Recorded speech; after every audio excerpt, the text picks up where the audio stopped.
I'm Moline with Illinois soccer coach Janet Rayfield. And Janet, how's your heart after that one out there today? I told him I think I went from 52 to 62 in 90 plus minutes, but certainly not the way you draw it up in the locker room, but we'll take the win. And again, offensively, some really good things. Defensively, we really have some things we need to figure out. And we'll certainly, as a staff, go back to the drawing board. And as a team, I think this team, they want to defend. They want to be better at that. And we just have to give them a platform to do that.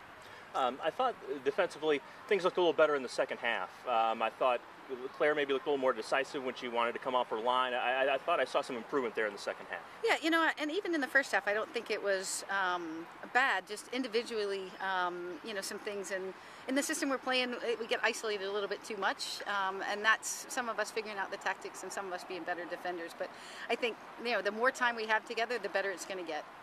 And offensively, Vanessa coming through with a big goal, and then off that corner kick.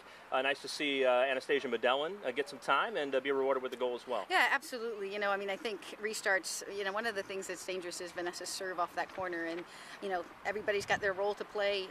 Anastasia flicking that in. Hope Diodario clearing one off the line on the defensive corner.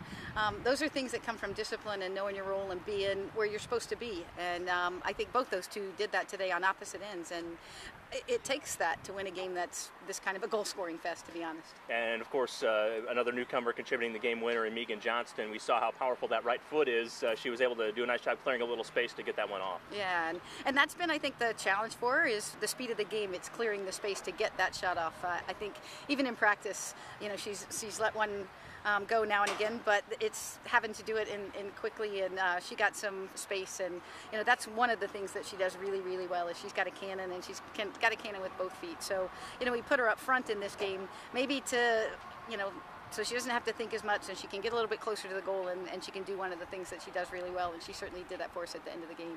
A hot afternoon here today, coming off a tough game on Friday night against Notre Dame.